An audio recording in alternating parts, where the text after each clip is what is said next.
Oke, Assalamualaikum warahmatullahi wabarakatuh. Kami dari mahasiswa Teknik Metalurgi dan Material Universitas Indonesia. Hari ini kami akan menjelaskan mengenai inovasi kami, yaitu Richibot, di mana kami membuat Richibot ini untuk memenuhi tugas akhir Fakultas Kereta. Sebelum itu, kami akan mengenalkan nama kami terlebih dahulu. Saya Kesawalia. Saya Safira Rahma Humaira. Saya Winyarisya Melia. Saya Rina Iniar Gaisani. Oke, terima kasih. Mohon disaksikan.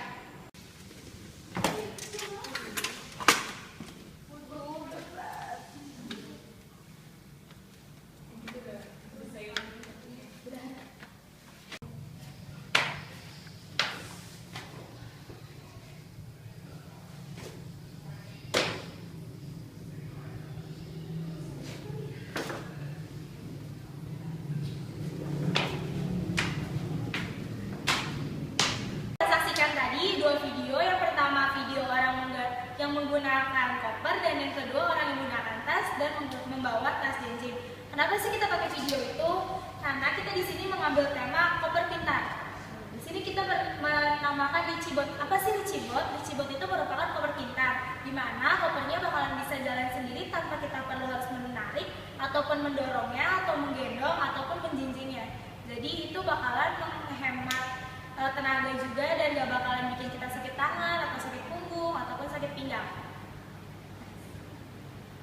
Apa sih Richibot? Richibot adalah sebuah robot yang memiliki bentuk sebuah mobil dan seekor anjing. Kenapa kita ambil bentuknya seperti mobil dan seekor anjing? Karena di mobil itu kita mengetahui kan ada empat buah roda. Nah di koper ini kita memiliki empat buah roda dan 2 ekor kaki seperti kaki anjing. Jadi ketika waktu pas lagi melewati tangga, si kaki tersebut otomatis bakalan turun sendiri dan roda dari koper tersebut akan naik secara sendirinya karena ada sensornya. Apa fungsi Richirobot? Richirobot itu berfungsi sebagai koper otomatis yang dapat berjalan sendiri tanpa kita harus mendorong, menarik, menggendong, ataupun menentengnya. Kenapa sih? Karena kita ingin menghilangkan rasa sakit pinggang, sakit punggung, sakit bahu, atau sakit tangan yang mungkin biasa kita rasakan ketika membawa tas atau koper pada biasanya. Kenapa? Next.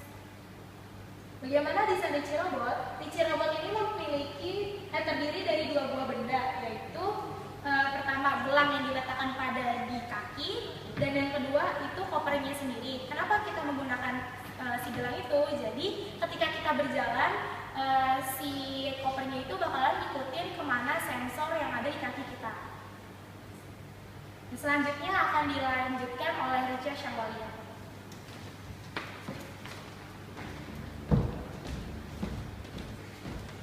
Oke, terima kasih untuk saudara Nida yang telah menjelaskan mengenai pendahuluan mengenai Richirobot.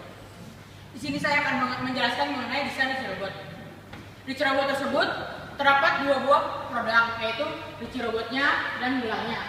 Di sini saya akan menjelaskan mengenai mekanisme kerjanya masing-masing material penyusun Richirobot tersebut.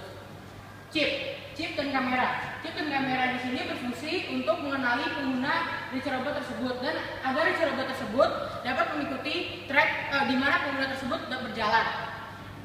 Gimana sih dia bisa mengenali penggunanya? Di sini dilengkapi oleh barcode. Barcode tersebut masing-masing produk memiliki barcode masing-masing sehingga tidak akan memungkinkan untuk tertukarnya Richirobot antara satu dengan yang lainnya.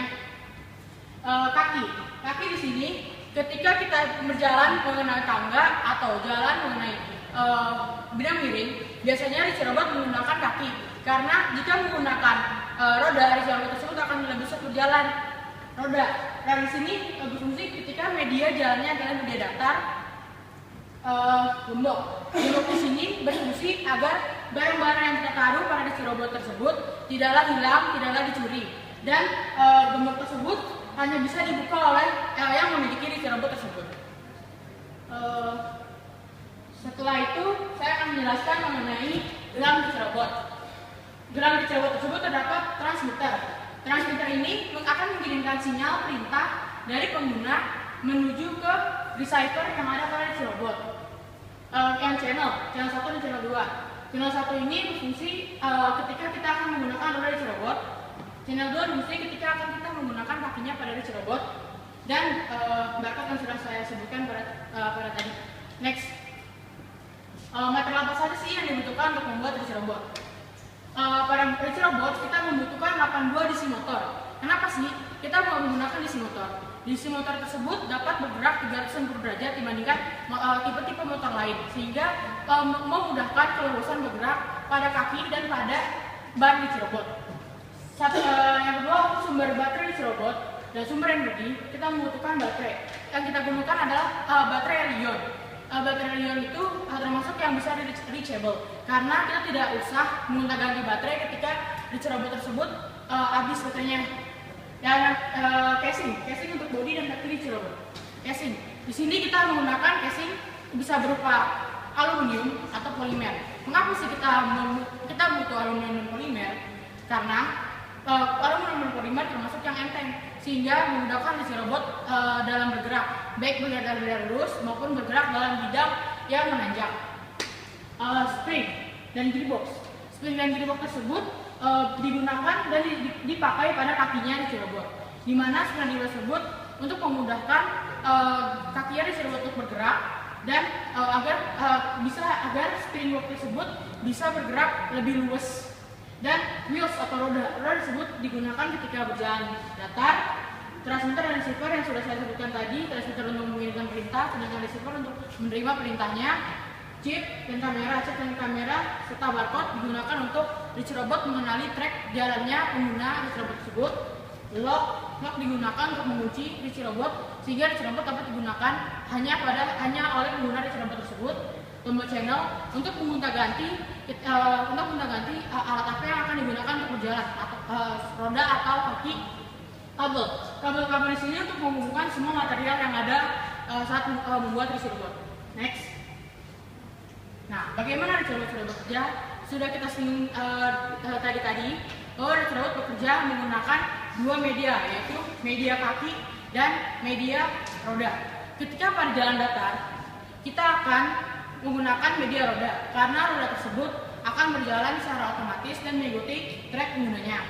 Dan ketika ada tangga atau ketika jalan tidak datar, maka kita akan menggunakan media kaki karena media kaki akan memudahkan RC robot tersebut untuk berjalan. Nah, selain itu, untuk lebih mengenali penggunanya dan trek jalannya, pengguna RC robot dilengkapi dengan software dan kamera yang sudah tadi saya sebutkan pada awal tadi. Terima kasih. Silakan diulang oleh saudari Ernita. Terima kasih saudari Rica. Saya akan mempresentasikan bagaimana cara membuat RC bot tersebut. Pertama, biar lebih gampangnya kita akan membuat flowchart agar lebih mudah. Pertama, kita harus kenali dulu apa yang akan kita buat. Setelah kita udah kenali apa yang kita buat, baru kita akan dapat mendesain apa yang kita akan buat. Nah, dari mendesainnya apa yang akan kita buat, kita akan mendapatkan semua material yang kita butuhkan seperti yang sebelumnya sudah dijelaskan, rincian materialnya. Nah, dari material-material tersebut kita dapat membeli apa yang kita butuhkan dari supplier atau kita dapat memanufaktur sendiri. Setelah itu, kita akan merakit RC bot tersebut dan gelangnya, rakitan seperti yang presentasi sebelumnya, yaitu ada rakitan RC bot dan gelangnya. Lalu melakukan penchargeran baterai, yaitu baterai lithium, yaitu baterai yang dapat di-charger. Selanjutnya itu melakukan pengujian RC bot tersebut. Nah, pengujian RC bot tersebut dapat berjalan atau tidak. Kalau misalnya sudah dapat berjalan, RC bot siap digunakan. Nah, selanjutnya bagaimana sih cara merakit RC bot itu? Pertama itu kita akan membuat type detection software dan menaruhnya pada chip. Selanjutnya, menaruh 8 DC motor pada setiap ujung casing dan setiap ujung casing diberi 2 DC motor yang diletakkan secara bertingkat. Karena bagian bawah DC motor digunakan untuk menjalankan roda dan bagian atas DC motor untuk menjalankan kaki. Nah, di casing kaki itu DC motor yang diletakkan pada casing bodi disambungkan dengan gearbox spring agar gerakan lebih luas, jadi lebih mudah gitu.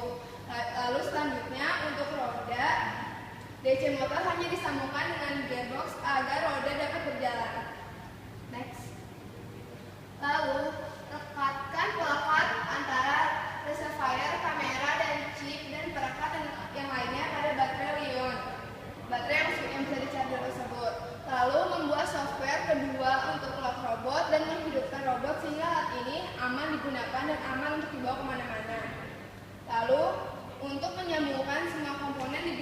kabel agar semua dapat berfungsi sesuai ekspektasi. Nah, selanjutnya itu kan terdapat Richibot, pembuatan merakitkan Richibot. Selanjutnya akan dijelaskan oleh Safira cara merakit gelang. Baiklah, sebelumnya terima kasih untuk saudari Erlita telah mempersilahkan saya. Nah, tugas saya di sini adalah cara merakit gelang.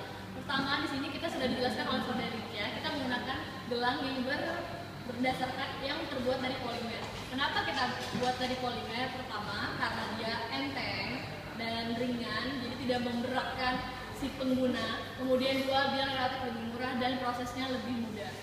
Nah, pertama kita sebelum membuat kode atau barcode, biasanya di sini ini gelang polimer ini yang warna merah ini akan diletakkan di sini barcode dan sensor kepada untuk disambungkan dengan koper.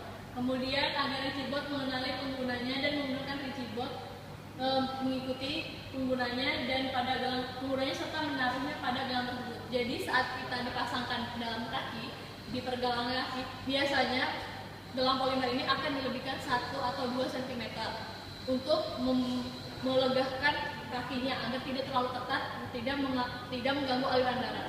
Saat sudah dipasang di dalam sini, saat pengguna mengangkat kaki dia akan mengikuti. Kemudian seperti itu berlanjut terus. Kedua, menaruh 2 buah channel dengan transmitter yang sudah disetting dan dihubungkan dengan kabel pada gelang tersebut. Di sini akan dimasukkan transmitter dan channel untuk menyambungkan ke dalam koper tersebut dengan kabel. Nah, kemudian baru bisa digunakan. Terima kasih. Baiklah, setelah menyaksikan presentasi kami tadi dan bersama teman-teman kami memiliki daftar pustaka sebagai berikut. 1, mwp.mwpshow.com/robot@law. Yang kedua, batteryuniversity.com. Yang ketiga, electronic.howstuffworks.com. Yang keempat ada electronicscaleforyou.com dan terakhir science.howstuffworks.com. Terima kasih. Oke teman-teman, terima kasih telah menyaksikan video kami. Dan kami berharap ide mengenai Richibot ini dapat diwujudkan menjadi berita nyata. Karena kami yakin Richibot ini sangat berguna bagi masyarakat luas. Terima kasih.